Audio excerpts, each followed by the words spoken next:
Bismillahirrahmanirrahim. Assalamualaikum warahmatullahi wabarakatuh. Apa kabar hari ini? Insya Allah baik-baik saja ya. Baiklah, hari ini kita akan membahas materi tentang iman kepada kitab-kitab Allah. Namun sebelum kita masuk materi, alangkah lebih baiknya kita berdoa dulu. Rabbi zidni ilma warzuqni fahma waj'alni minas solihin. Ya Allah, tambahkanlah ilmu kepadaku dan berilah karunia untuk dapat memahaminya. Amin. Baiklah, sekarang kita masuk kepada materi.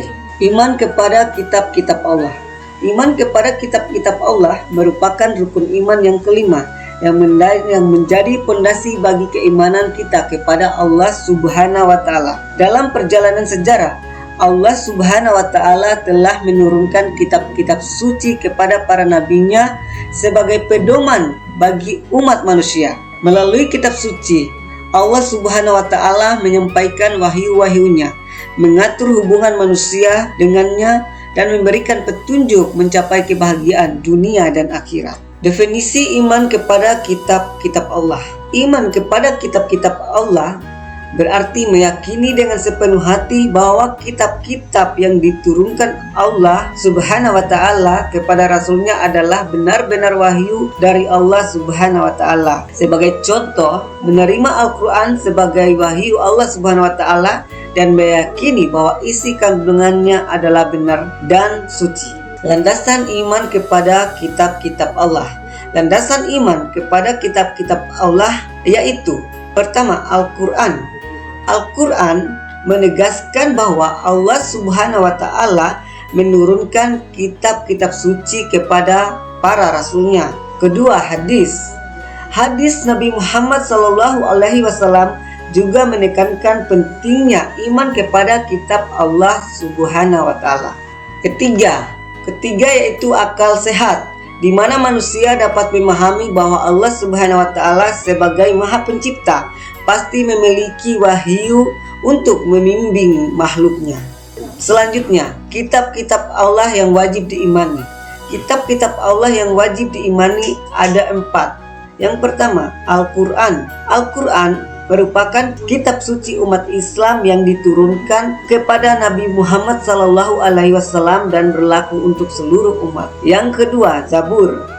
Zabur merupakan kitab suci yang diturunkan kepada Nabi Daud alaihissalam yang ditujukan untuk umat Yahudi. Yang ketiga, kitab suci Injil. Kitab suci Injil diturunkan untuk umat terdahulu yang diturunkan kepada Nabi Isa alaihissalam. Yang keempat, Taurat. Taurat adalah kitab suci yang diturunkan kepada Nabi Musa yang ditujukan untuk umat Yahudi pula. Karakteristik kitab-kitab Allah. Ada beberapa karakteristik kitab-kitab Allah. Yang pertama, wahyu dari Allah. Kitab suci merupakan wahyu dari Allah Subhanahu wa taala, bukan hasil pemikiran manusia. Yang kedua, kebenaran mutlak. Isi kitab suci mengandung kebenaran mutlak dan tidak terbantahkan. Yang ketiga, petunjuk hidup. Kitab suci menjadi petunjuk hidup bagi manusia dalam mencapai kebahagiaan. Yang keempat, perlindungan dari kesesatan. Kitab-kitab suci melindungi manusia dari kesesatan dan kebinasaan. Makna iman kepada kitab-kitab Allah. Makna iman kepada kitab-kitab Allah adalah yang pertama, penerimaan. Menerima kitab-kitab suci sebagai wahyu Allah Subhanahu wa taala dengan sepenuh hati. Yang kedua, ketaatan, menjalankan perintah dan menjauhi larangan yang tercantum dalam kitab-kitab suci. Yang ketiga, pengalaman, menerapkan nilai-nilai luhur yang terkandung dalam kitab suci dalam kehidupan sehari-hari. Berikutnya, manfaat iman kepada kitab-kitab Allah. Manfaat iman kepada kitab-kitab Allah yaitu pertama, hidayah, yaitu memperoleh petunjuk dan bimbingan langsung dari Allah Subhanahu wa taala. Yang kedua, ketenangan jiwa, yaitu melepaskan rasa takut, cemas dan kegalauan. Yang ketiga, kebahagiaan dunia dan akhirat, yaitu mencapai bahagia hidup di dunia maupun di akhirat. Berikutnya, ancaman bagi yang mengingkari kitab-kitab Allah. Ancaman bagi yang mengingkari kitab-kitab Allah. Yang pertama, murka Allah. Semua akan menerima azab dan hukuman dari Allah Subhanahu wa Ta'ala. Yang kedua, kesesatan. Semua akan terjebak dalam kesesatan dan kebinasaan. Yang ketiga, kesenjangan. Semua terputus dari rahmat dan kasih sayang Allah Subhanahu wa Ta'ala. Adab dan etika dalam berinteraksi dengan kitab-kitab Allah. Adapun adab tersebut adalah yang pertama, bersih.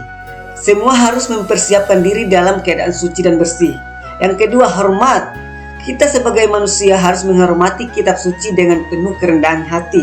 Yang ketiga, khudu. Membaca dan memahami kitab suci dengan khusyuk dan fokus. Selanjutnya, urgensi mempererat iman kepada kitab-kitab Allah. Yang pertama, hidayah.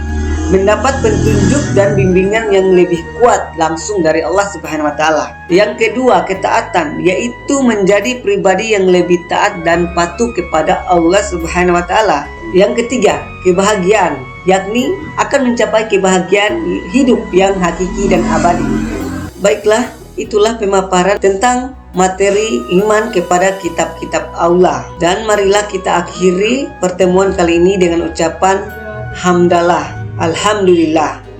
Wassalamualaikum warahmatullahi wabarakatuh.